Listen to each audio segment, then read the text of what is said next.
آج ملک صاحب کی کوٹھی دلہن کی طرح سجی ہوئی تھی، اور کیوں نہ ہوتی، آج ان کی بڑی بیٹی کی شادی تھی، ان کے گھر کی پہلی خوشی۔ انہوں نے دل کھول کر اپنی بیٹی کی شادی پر خرچ کیا تھا۔ سب کچھ ٹھیک ٹھاک چل رہا تھا، بارات بھی آ چکی تھی اور سب مہمان بھی تشریف لا چکے تھے۔ پورا گھر روشنیوں میں نہایا ہوا تھا۔ رات میں دن کا سما لگ رہا تھا، بس نکاح ہونا باقی تھا۔ ادھر ہمنا بھی دلہن کے روپ میں قیامت ڈھا رہی تھی۔ وہ تو سادگی میں اتنی پیاری لگتی تھی، اور کبھی کوئی میک اپ کا شوق بھی نہیں تھا، اس لیے آج اس پر خوب روپ آیا تھا۔ خوبصورت قیمتی بھاری سرخ لہنگے اور قیمتی زیورات میں سجی وہ کوئی آسمانی اپسرا لگ رہی تھی۔ جس نے بھی دیکھا بس دیکھتا رہ گیا۔ وہ سہیلیوں کی جھرمٹ میں بیٹھی تھی، وہ سب اسے چھیڑ رہی تھی اور اس کے کانوں میں سرگوشیاں کر رہی تھی، اور وہ شرم سے لال ہو رہی تھی۔ ابھی اسے اس کے کمرے میں بٹھایا ہوا تھا، نکاح کے بعد اسے اسٹیج پر لایا جانا تھا۔ سب کے چہروں پر خوشی ناچ رہی تھی کہ اتنے میں ہمنا کی چھوٹی پھوپھو آسیہ کمرے میں داخل ہوئی اور سب کو کمرے سے باہر جانے کو کہا۔ چلو چلو لڑکیوں، سب باہر جاؤ، قاری صاحب آ رہے ہیں نکاح کے لیے، اور ساتھ کچھ آدمی بھی ہوں گے، اس لیے تم سب اب باہر جاؤ۔ سب لڑکیاں باہر جانے لگی تو ہمنا بھی اپنا گھونگھٹ ٹھیک کر کے بیٹھ گئی۔ پھوپھو اس کے پاس آ کر کہنے لگی، بیٹا یہ پانی پی لو۔ انہوں نے گلاس اس کی طرف بڑھاتے ہوئے کہا، یہ کیا ہے؟ ہمنا نے حیرانگی سے پوچھا، ارے بیٹا یہ دم کیا ہوا پانی ہے، اللہ تعالیٰ تمہاری قسمت اچھی کرے، بری نظر سے بچائے، اس لیے لائی ہوں، چلو جلدی سے پی لو، شاباش۔ پھوپھو نے ہمنا کو سوچتے ہوئے دیکھا تو کہا، چلو بیٹا جلدی کرو، مولوی صاحب آ رہے ہیں۔ ہمنا کو سوچنے کا وقت ہی نہیں دیا، ہمنا نے پانی پی کر گلاس ان کی طرف بڑھا دیا۔ شاباش میری بچی، ہمیشہ خوش رہو۔ اچھا بیٹا اب تم بیٹھو، میں آتی ہوں۔ ہمنا کا گھونگھٹ ٹھیک کر کے کمرے سے باہر نکل گئی۔ آسیہ پھوپھو اب بہت خوش تھی کیونکہ ان کا کام پورا ہو گیا تھا۔ اب انہیں اور کچھ نہیں کرنا تھا، صرف بیٹھ کر تماشا دیکھنا تھا، اس لیے وہ سکون کا سانس لے کر نیچے چلی گئی۔ جس کمرے میں ہمنا تھی وہ اوپر کی منزل پر تھا، نیچے سب مہمان موجود تھے۔ ہمنا اپنے کمرے میں اکیلی تھی، اس کو ایک دم اپنا بدن اور کندھے بھاری بھاری لگنے لگے۔ وہ سمجھی شاید زیادہ دیر بیٹھنے کی وجہ سے ہو رہا ہے۔ اس نے پلنگ کے ساتھ ٹیک لگا لی اور آنکھیں بند کر لی۔ امی نکاح شروع کروائیں، ہمنا تیار ہو گئی ہے۔ ہمنا کی بہن ہنا نے، اچھا بیٹا میں تمہارے پاپا سے کہتی ہوں، زبیدہ بیگم یہ کہہ کر چلی گئی۔ وہ میں یہ کہہ رہی تھی کہ ہمنا تیار ہے، آپ نکاح کے لیے کہہ دیں اپنے شوہر صاحب کو، انہوں نے کہہ دیا تھا۔ اچھا بیگم میں مولوی صاحب سے کہتا ہوں، ویسے بھی بہت دیر ہو گئی ہے، جلدی نکاح ہو تو پھر کھانا لگوائیں۔ یہ کہہ کر وہ آدمیوں کی طرف چلے گئے۔ اچانک ایک دل خراش کانوں کو پھاڑ دینے والی چیخ بلند ہوئی۔ سب جہاں تھے وہیں رہ گئے، سب کی نظریں اوپر کی طرف اٹھ گئیں کیونکہ آواز اوپر سے آئی تھی۔ جب وہاں دیکھا تو سب حیرت زدہ رہ گئے، آنکھیں پھاڑ کر دیکھ رہے تھے۔ ہمنا گیلری میں کھڑی تھی مگر اس کی حالت عجیب ہو رہی تھی۔ دوپٹہ غائب تھا، سارے بال کھلے ہوئے تھے اور ہوا میں لہرا رہے تھے، آنکھیں لال انگارہ بنی ہوئی تھی اور وہ کانپ رہی تھی۔ زبیدہ اور ہنا تو حیرت زدہ کھڑی تھی، سب مہمان دم بخود تھے۔ آخر ہمت کر کے ملک صاحب اوپر گئے۔ کیا ہوا بیٹا؟ انہوں نے ہمنا کو کندھوں سے پکڑا۔ دور ہو جا۔ ہمنا نے انہیں اتنی زور کا دھکا دیا کہ وہ سیڑھیوں سے گر پڑے، اور کچھ آدمیوں نے فوراً آگے بڑھ کر انہیں اٹھایا۔ انہیں معمولی چوٹیں آئی تھیں۔ خبردار جو کوئی میرے قریب آیا۔ اب کی بار زبیدہ نے ہمت کر کے پوچھا، بیٹا یہ کیا ہو گیا ہے تمہیں؟ ہاں ہاں ہاں کیا ہوا ہے؟ کس کو کیا ہوا ہے؟ پتہ نہیں، تمہیں پتہ ہے تو بتا دو بڑھیا۔ اس کی آواز بہت بھاری تھی اور جس لہجے میں وہ بات کر رہی تھی وہ اس کا لہجہ نہیں تھا۔ وہ دیوانہ وار بھاگتی ہوئی نیچے کی طرف آئی تو سب پیچھے ہٹنے لگے۔ وہ سیدھا دولہا کی طرف آئی اور اس کا گریبان دونوں ہاتھوں سے پکڑ کر بولی، تجھے بڑا شوق چڑھا تھا نا شادی کرنے کا، مجھ سے شادی کرنے کا، بتا بول، شادی کرے گا مجھ سے؟ بولتا کیوں نہیں؟ سجاد کا تمہارے خوف سے برا حال تھا، اسے تو بولا نہیں جا رہا تھا۔ وہ ایک دم سے اسے چھوڑ کر چاروں طرف دیکھنے لگی اور پھر اپنا سر پکڑ کر گردن کو خوب زور زور سے ہلانے لگی جیسے کہ کوئی کھلونا ہو۔ یہ نظارہ دیکھ کر تو سب کی چیخیں ہی نکل گئیں۔ کچھ کمزور دل خواتین تو بے ہوش ہو گئی۔ اس کے لمبے بال ہوا میں لہرا رہے تھے اور وہ بھیانک لگ رہی تھی۔ زبیدہ بیگم مسلسل روئے جا رہی تھی، کوئی تو روکو، میری بچی کو کیا ہو گیا ہے؟ اچھی بھلی تھی مگر کوئی بھی آگے بڑھنے کو تیار نہیں تھا۔ وہ گول گول گھومتے گھومتے آخر خود ہی ایک دم سے زمین پر گر گئی اور بے ہوش ہو گئی۔ اس کے گرتے ہی ہنا اور زبیدہ بیگم اور کچھ خواتین بھاگ کر اس کے پاس گئیں اور اسے اپنے کمرے میں لے گئیں۔ سب مہمانوں میں باتیں ہو رہی تھی، سرگوشیاں چل رہی تھی کہ یہ سب آخر کیا چکر ہے؟ کوئی جنون کا چکر لگ رہا ہے آصف کا۔ تم لوگوں نے ہمیں دھوکے میں رکھا تھا اور اس آصف زدہ لڑکی کو ہمارے پلے باندھ رہے تھے۔ وہ تو شکر ہے वक्त रहते सब हमने अपनी आंखों से देख लिया। चलो भाई, बारात वापस ले चलो, मुझे अपने इकलौते बेटे के लिए ये लड़की नहीं लेकर जानी। सज्जाद की वालदा ने ऐलान कर दिया तो सब मेहमानों में हलचल मच गई। अल्लाह के लिए ऐसा मत करें, मेरी बेटी को कुछ नहीं हुआ, इसे कोई आसेब नहीं है, कोई जिन भूत नहीं है, ये तो बिल्कुल ठीक थी, सेहतमंद थी। खालिद साहब गिड़गिड़ाए। अच्छा, तो फिर ये सब क्या था जो तमाशा हुआ अभी? वो सपने देखा है अपनी आंखों से। ये लड़की ड्रामा कर रही थी, शादी नहीं करना चाहती थी तो पहले बता देती। ये जिन बिन का चक्कर, अभी हमारे सामने क्या हो रहा है पता नहीं बहन, क्या हुआ है हम खुद नहीं जानते हैं, पहली बार देख रहे हैं, हम नहीं समझ पा रहे हैं ये सब क्या हो रहा है। उन्होंने हाथ जोड़ दिए। ना बाबा ना, हम तो आंखों देखी मक्खी निकल नहीं सकते भाई, हमें तो माफी रखो। चलो बेटा, उन्होंने सज्जाद की तरफ इशारा किया। वो तो पहले ही डरपोक खड़ा हुआ था, डरा हुआ फौरन खड़ा हो गया। बेटा तुम तो समझदार हो, अपनी अम्मी को समझाओ, उन्होंने इल्तिजाई नजरों से सज्जाद की तरफ देखते हुए कहा। बारात चली जाएगी तो मेरी बेटी की जिंदगी तबाह हो जाएगी, क्या होगा उसकी इज्जत का? तो आप क्या चाहते हैं कि मैं इस असरात वाली लड़की को ब्याह कर अपने घर ले जाऊं ताकि हम सबकी मौत इसके हाथों हो जाए? उसने उनकी तरफ घूर कर देखा। ये शादी मैं नहीं कर सकता हूँ सायका बहन, अल्लाह के वास्ते इस तरह मत करो, अभी मेरी बेटी बिल्कुल ठीक है, ऐसा कभी नहीं हुआ, ये पहली बार कर रही है, हम इसका इलाज करवाएंगे। जुबैदा ने कहा। तुम लोग करवाते रहो इसका इलाज, हमें तो माफ रखो, हम इससे अपने बेटे की शादी हरगिज नहीं करेंगे। न जाने क्या क्या जिन्नात अपने साथ लेकर बैठी हुई है। उन्होंने काफी मिन्नत समाजत की मगर सब बेकार। आखिर बारात वापस चली गई। मलिक साहब तो उधर बैठे के बैठे रह गए और उनकी बेगम बेहोश हो गई। हिना दोनों को संभालने के साथ साथ रोई जा रही थी। वहां पर एक तरफ हमना बेहोश पड़ी हुई थी। खानदान की औरतें उनको कमरे में ले गई, होश में लाने लगी। चंद लम्हों में खुशियों भरा घर मातम कदा बन गया। हर शख्स परेशान और उदास था। सबके जहन में एक ही सवाल था, अचानक हमना को क्या हो गया? अच्छी भली तो थी, सब मलिक साहब की फैमिली को अच्छी तरह जानते थे और उनकी बेटियों को भी। आज तक सुनने में नहीं आया था, फिर एकदम से इतना सब कुछ कैसे हो गया? समझ में बात नहीं आ रही थी। थोड़ी देर बाद हमना को भी होश आ गया, मगर उसे कुछ भी याद नहीं था कि क्या कयामत गुजर गई। जब उसे सब हालात का पता चला तो वो सकते में आ गई। वो जिंदा लाश की तरह बैठी सोच रही थी, ये सब क्या हो गया? फिर सब लोग उसे तसल्लियाँ देकर और अफसोस करके चले गए। जुबैदा बेगम हिना के गले लगकर खूब रोई। या अल्लाह, ये सब क्या था? ये कैसी आजमाइश थी? मेरी बेटी की जिंदगी में खुशियाँ आते आते रह गईं। किसने हमारी खुशियों को नजर लगाई है? क्या कसूर था मेरी बच्ची का? वो हिचकियों से रोने लगी। अम्मी बस करें, आपकी तबीयत और ज्यादा बिगड़ जाएगी। हिना माँ को चुप कराने लगी। वक्त सबसे बड़ा मरहम है जो कि गुजरने के साथ साथ बड़े से बड़े सदमे को खत्म कर देता है। इसी तरह वक्त गुजरने लगा। फिर उस रात के बाद से हमना के साथ कोई भी वाकया नहीं हुआ। बड़ी अजीब बात थी, वो जो कोई भी था उसने सिर्फ शादी के दिन आकर तबाही मचाई थी, शादी होने से रोकी थी। मलिक साहब ने बहुत इलाज करवाया, काफ़ी टेस्ट करवाए, मगर सब रिपोर्ट सही थी। जुबैदा बेगम माँ थी, उनको तसल्ली न हुई। किसी को बताए बगैर एक आमिल के पास गई, उनसे फरियाद की। उन्होंने बताया ऐसा कोई अमल करवाया गया था कि शादी रुक जाए और बंदा आपके खानदान का है, मगर नाम नहीं बताया। जुबैदा बेगम परेशान थी, आखिर कौन हमारा दुश्मन है? मगर जब कोई सिरा हाथ नहीं आया तो सब अल्लाह ताला पे छोड़कर बैठ गई कि जिसने किया है अल्लाह ताला ही बदला लेगा। और हमना तो बिल्कुल गुमसुम हो गई थी। उसने कहीं आना जाना सब कुछ छोड़ दिया था, क्योंकि लोगों की नज़रों से उसे पैगाम मिलता था कि यही वो लड़की है जिसकी बारात वापस गई थी। इसलिए वो अपने घर में कैद होकर रह गई। आज आसिया पुप्पो के घर में बहुत हलचल थी, हर कोई मसरूफ नजर आ रहा था और आसिया भी इधर उधर फिर रही थी। और क्यों ना होती, आज उनकी बेटी का रिश्ता जो पक्का होने जा रहा था, और वो भी सज्जाद के साथ। जी हाँ, सज्जाद वही जो हमना के घर बारात लेकर गया था। बात दरअसल ये थी कि आसिया बेगम मलिक साहब की इकलौती और मुंह फट बहन थी। उनकी 4 बेटियां थीं और वो भी बिल्कुल अपनी माँ की तरह मुंह फट, बदलिहाज और फैशनेबल। किसी से सीधे मुंह बात नहीं करती थी, हर बात में अपनी बड़ाई जाहिर करना उनकी फितरत में था। यही वजह थी कि अभी तक वो चारों गैर शादीशुदा थीं और उम्र बढ़ती जा रही थी। अपने खानदान वालों को तो सब कुछ पता था, इसलिए कोई नहीं आता था रिश्ता लेकर। अगर कोई बाहर से रिश्ता आ जाता तो वो उनकी जबान दराजी और तौर तरीका देखकर वापस पलट जाते। बाप तो कब से फौत हो गया था और काफी पैसा छोड़ गया था, इसलिए गुजर बसर में कोई तंगी नहीं थी। एक बार आसिया बेगम की बड़ी बेटी का रिश्ता आया। उस दिन आसिया बेगम की तबीयत पहले से खराब थी, तो हमना अचानक फुप्पो की तरफ उनकी तबीयत का पूछने चली गई। वो रिश्ता सज्जाद का था।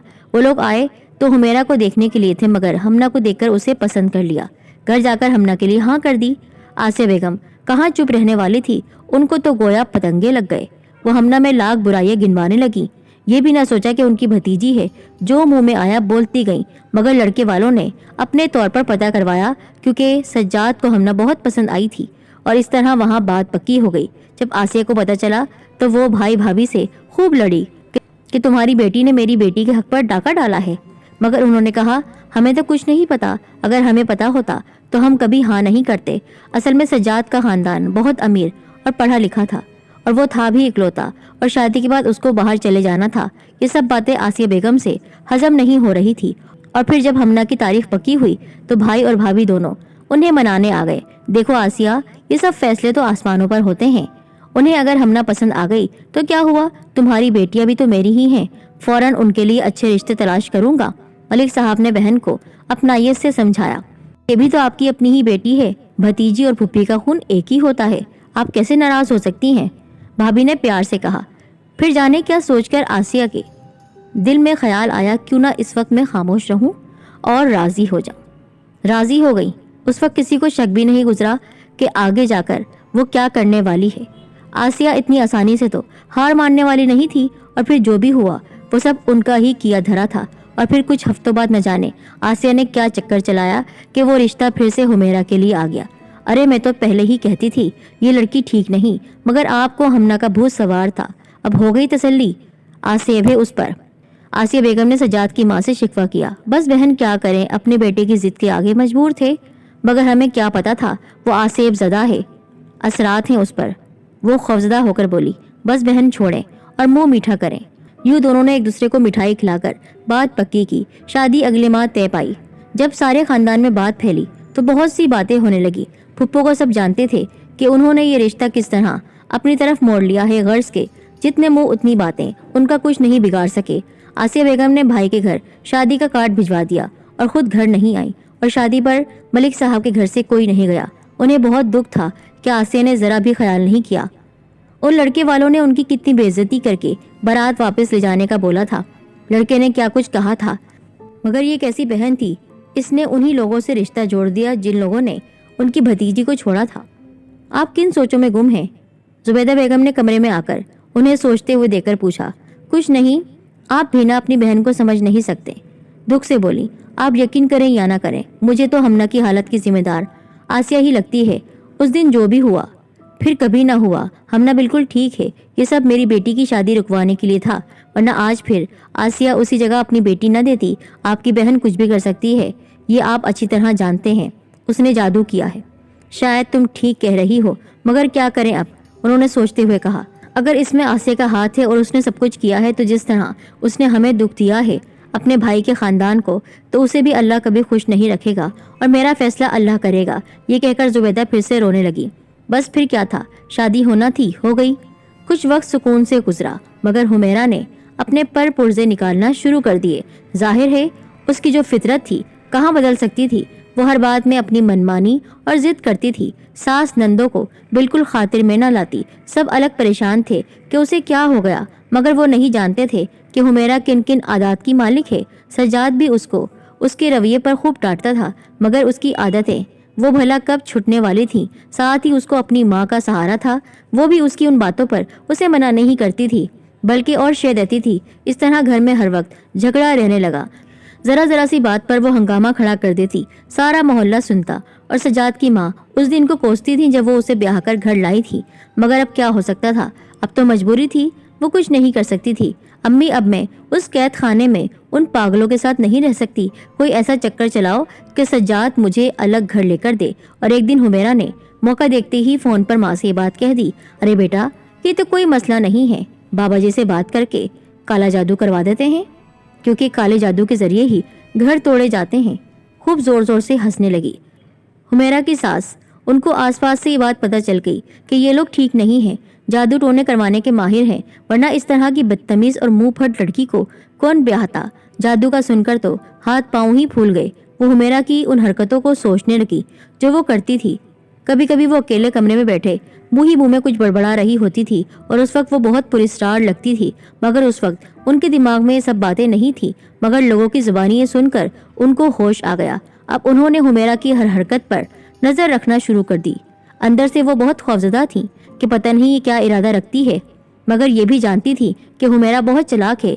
अगर वो भी उसका पोल खोलती हैं तो वो हंगामा खड़ा कर देगी और वो रो धोकर खुद को सच्चा साबित कर देगी। इसलिए वो उसको रंगे हाथों पकड़ने के लिए कोशिश में लग गई, क्योंकि हुमेरा की वजह से उनके घर का सुकून तबाह हो गया था और वो किसी तरह उसके साथ गुजारा नहीं कर सकती थी। इसलिए अब वो उसकी तमाम बातों पर नजर रखे हुए थी। बेटियों को उन्होंने कुछ न बताया कि वो उन्हें परेशान नहीं करना चाहती थी। हुमेरा, तू समझ ले, तेरा काम हो गया। आसिया फोन पर खुश होते हुए बोली। सच माँ? हाँ मेरी जान, तू देख तो सही, मैंने पक्का काम किया है। तेरी सास और नंदों से जान छुड़वाने का पूरा बंदोबस्त करके आई हूँ। तू क्यों घर से निकले वो सब निकले और मेरी बेटी पूरे घर पर राज करे। आसिया ने चहकते हुए कहा। सच अम्मी, ये तो मेरे दिल की बात कर दी आपने, हुमेरा ने खुश होते हुए कहा। मगर बेटा, इसके लिए अमल थोड़ा मुश्किल है। अगर कर सको तो सारी उम्र ऐश करोगी। नहीं अम्मी, मैं करूंगी। इस अजाब से जान छुड़वाने के लिए मैं सब कुछ करूंगी, आप बताएं तो, हुमेरा ने राजी होते हुए कहा। तो फिर सुन, आसिया ने बताते हुए कहा। किसी भी तरह उन माँ बेटियों के सर के बाल ले आओ, बाबा ने कहा है उन पर सारा अमल करूंगा। और फिर बाल रात को कब्रिस्तान में जाकर किसी कब्र के पांव की तरफ दबा देना। फिर ये तीनों भी देखते ही देखते उसी कब्रिस्तान का हिस्सा बन जाएंगी। क्या उनको मारने का इरादा है? बिल्कुल, वो मरेगी तभी तो तू घर पर राज करेगी अपने शौहर के साथ, शौहर के दिल पर भी। बाकी सब तो ठीक है, मगर रात को कब्रिस्तान जाना जरा मुश्किल है अम्मा, हुमेरा ने अनजाने खौफ से कहा। बस डर गई? माँ ने कहा चलो मैं भी साथ चलूंगी तुम्हारे। अब ठीक है? हाँ अम्मा अब ठीक है, हुमेरा ने मुतमईन होकर कहा। बस अब मेरी बच्ची, तू जरा घर वालों से घुल मिल कर रह, उन्हें तुझ पर शक नहीं हो और तू अपना काम आसानी से करे। तू समझ रही है ना मेरी बात को? माँ ने पूछा। हाँ अम्मा, तू फिक्र ही ना करना, आखिर बेटी किसकी हूँ, सब समझ गई, हुमेरा ने जोर जोर से हंसते हुए कहा। और आसिया बेगम भी कह कहा लगाने लगी। सायका बेगम काफी दिनों से हुमेरा के बदलते हुए तेवर देख रही थी। सबसे घुल मिलकर रहना, हंसना बोलना, वो समझ गई दाल में कुछ काला है। ये सब तूफान आने से पहले की खामोशी है। कुछ ना कुछ तो करने वाली है ये, वरना ये सीधे मुंह किसी से बात भी नहीं करती। इसलिए वो उसकी हर हरकत पर गैर महसूस तरीके से नजर रखे हुए थी। न बेटे को बताया न बेटियों को। एक दोपहर वो अपने कमरे में थी। खाने के बाद उन्हें थोड़ा आराम करने की आदत थी। वो लेटी तो सो गई। दरवाजा खुलने की आहट, उनकी आंख खुल गई थी। आहट से उनकी नींद कच्ची थी। वो बेदार हो गई, मगर जाहिर न किया, आंखें बंद ही रखी, क्योंकि उन्होंने कमरे में हुमेरा को आते हुए देख लिया था और उन्हें यकीन था कि ये कुछ न कुछ करने आई है। इसलिए वो आंखों की झरी बनाकर देखने लगी। हुमेरा दबे पांव अंदर आई, पहले सास की तरफ आई। उन्हें सोता पाकर वो सीधा ड्रेसिंग टेबल की तरफ बढ़ी। वहां से उसने हेयर ब्रश उठाया और उसमें थोड़े से बाल थे। उसने एहतियात से वो बाल उठाकर मुट्ठी में दबा लिए। सायका सब कुछ देख रही थी। उसके बाहर जाते ही एकदम उठ बैठी और उसके पीछे दबे कदमों से बाहर निकली। देखा हुमेरा अपनी नंदों के कमरे की तरफ जा रही है। वो दोनों भी अपने कमरों में सो रही थी। हुमेरा भी वहां से ऐसे ही दोनों के बाल हासिल करके जब पलटी तो सायका बेगम जल्दी से अपने कमरे में आ गई। इतना तो वो जानती थी कि सर के बालों पर जादू किया जाता है। वो ये सोचकर अंदर से कांप गई, ये औरत उन पर जादू करवा रही है। उनकी नींद और सुकून सब कुछ खत्म हो गया। वो बेचैन थी, क्या करूं, बेटे को बताऊं या बेटियों को? मगर उनकी समझ में एक प्लान आ गया। और फिर वो रात भी आ गई जब हुमेरा को कब्रिस्तान जाना था। किसी तरह हुमेरा ने वो बाल अपनी माँ की तरफ भिजवा दिए और उन पर पढ़ा जाने वाला अमल हो गया। फिर माँ उसके घर आकर मिलने के बहाने वो बाल उसको देकर चली गई। उन दोनों का अगली रात जाने का प्रोग्राम भी बन गया। रात 12 बजे उन्हें कब्रिस्तान पहुंचना था। यहाँ सब जल्दी सो जाते थे, मगर सायका आज हुमेरा की हरकतों पर नजर रखे हुए थी। आज वो बार बार घड़ी देख रही थी और काम भी जल्द से जल्द निपटाने की कोशिश में लगी हुई थी। वो समझ गई आज कुछ होने वाला है। इसलिए जब सब सोने के लिए चले गए तो सायका भी अपने कमरे में आ गई, मगर सोई नहीं। उन्होंने कमरे की वो खिड़की खोल दी जिसमें से बाहर का मेन गेट नजर आता है। उनकी छठी हिस्स बता रही थी आज कुछ होने वाला है। वो बैठी रही। फिर उन्होंने देखा 12 बजे का वक्त था। हुमेरा काली चादर में लिपटी गेट की तरफ से बाहर जाने लगी। गेट आराम से खोलकर वो इधर उधर देखने लगी और फिर फोन मिलाने लगी। किसी से बात की और फिर फोन बंद कर दिया। سائقہ بیگم دیکھنے لگی یہ آخر کس کو فون کر رہی ہے، مگر پھر انہوں نے دیکھا ایک طرف سے اس کی ماں آسیہ آ رہی ہے اور وہ سب کچھ سمجھ گئی کہ یہ دونوں ماں بیٹی کی ملی بھگت ہے اور اب وہ بیٹھ کر تماشا نہیں دیکھ سکتی تھی۔ وہ فوراً اٹھی، حمیرہ کا پیچھا کرنے کے ارادے سے نکلی۔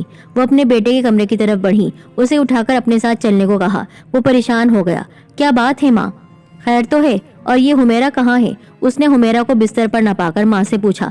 بیٹا سب بتاتی ہوں، تم اب کوئی سوال نہ کرو، بس جلدی سے میرے ساتھ چلو، جلدی سب پتہ چل جائے گا، دیر نہ کرو ورنہ بہت کچھ برا ہو جائے گا، ہمارے پاس وقت نہیں ہے۔ سجاد بھی ماں کو دیکھ کر سمجھ گیا کہ کوئی بہت گمبھیر مسئلہ ہے، اس لیے سوال نہ کیے اور ماں کے ساتھ چل پڑا۔ قبرستان ان کے گھر سے 2 گلیوں کے بعد آگے کھلے میدان کی طرف تھا، اس لیے جب یہ ان کا پیچھا کرنے لگے تو وہ دونوں انہیں جاتی ہوئی نظر آ گئی۔ اب سجاد بھی کچھ سمجھنے لگا تھا۔ وہ دونوں قبرستان میں داخل ہو کر قریب ہی ایک قبر کے پاؤں کی مٹی کھودنے لگی۔ آسیہ بیگم ادھر ادھر دیکھنے لگی کہ کوئی آ تو نہیں رہا اور حمیرہ جلدی سے گڑھا کھودنے لگی، اور پھر جب تھوڑا سا گڑھا بن گیا تو آسیہ نے حمیرہ سے کہا، بیٹا یہ سب دفن کر دو اس میں، اور پھر گھر جا کر اپنی ساس اور نندوں کو بھی دفنانے کی تیاری کرو۔ ہاں ہاں ہاں۔ دونوں اپنے کارنامے پر بہت خوش تھیں، مگر سجاد اور سائقہ یہ سب باتیں سن رہی تھی۔ اس سے پہلے کہ وہ سب قبر میں دباتی بار، سجاد غصے سے کانپتا ہوا ان کے سامنے آ گیا۔ سجاد کو دیکھتے ہی حمیرہ خوفزدہ ہو گئی۔ تم ذلیل عورت، تم اس حد تک گر جاؤ گی، میں نے سوچا نہیں تھا۔ وہ سجاد اس کی سمجھ میں نہیں آ رہا تھا کیا جواب دے۔ چپ ہو جاؤ بے شرم عورت، اب کیا بولو گی اپنی صفائی میں؟ ایک بھرپور تھپڑ اس کے منہ پر پڑا، وہ چکرا کر اسی قبر میں گر گئی۔ تم دونوں جادوگرنیوں نے میری زندگی تباہ کر دی، اب میری ماں بہنوں کو ختم کرنا چاہتی تھی۔ آسیہ بیگم کا برا حال تھا، اس سے پہلے تم میری ماں بہنوں کو مارو، میں تمہیں ہی جان سے مار دوں گا۔ یہ کہتے ہی سجاد نے اس کا گلا دبوچ لیا اور حمیرہ کی آنکھیں باہر نکلنے لگی۔ وہ اس حملے کے لیے تیار نہیں تھی۔ آسیہ بھی ڈر گئی۔ آسیہ بیگم فوراً آگے لپکی، چھوڑ دو میری بیٹی کو، چھوڑ دو، وہ رو رہی تھی۔ معاف کر دوں اسے جو میری ماں بہنوں کو ختم کرنے کے لیے آئی تھی؟ سجاد کے سر پر خون سوار تھا، مگر سائقہ آگے بڑھی۔ چھوڑ دے بیٹا، اس کے خون سے اپنے ہاتھ مت رنگو، اللہ کے واسطے چھوڑ دے۔ مگر سجاد غصے سے پاگل ہو رہا تھا۔ نہیں ماں، ہٹ جائیں آپ، میں اس کو مار دوں گا، تجھے میری قسم بیٹا چھوڑ دے، اسے مار دے گا تو جیل چلا جائے گا، ہم تو ویسے ہی مر جائیں گے، اللہ کے لیے اسے چھوڑ دے۔ اور سجاد نے ماں کے کہنے پر ایک جھٹکے سے اسے چھوڑ دیا۔ وہ کھانستے ہوئے نیچے گر گئی۔ آسیہ فوراً بیٹی کی طرف لپکی، ذلیل عورت، سن، تو آج کے بعد میرے گھر میں قدم نہیں رکھنا، میں تجھے ابھی اور اسی وقت طلاق دیتا ہوں۔ حمیرہ اور آسیہ کو یقین نہیں آ رہا تھا کہ ان کی بازی عین اس وقت پلٹ جائے گی۔ حمیرہ دھاڑے مار مار کر رو رہی تھی، قسمت کو رو رہی تھی، اور آسیہ کو سکتہ ہو گیا۔ آج اسے یقین آ رہا تھا کہ اس نے جو کیا برا کیا، اپنی بیٹی کا گھر بسانے کے لیے اپنی بھتیجی کا گھر اجاڑ دیا، مگر یہ بھی نہ سوچا تھا کہ یہ سب الٹا ہو سکتا ہے۔ کسی نے سچ کہا ہے، اللہ کی لاٹھی بے آواز ہے، وہ جب انصاف کرتا ہے تو کوئی بھی اس کی سزا سے نہیں بچ سکتا۔ اور جادو ٹونا، تعویذ وغیرہ یہ تو ویسے ہی حرام کام ہے۔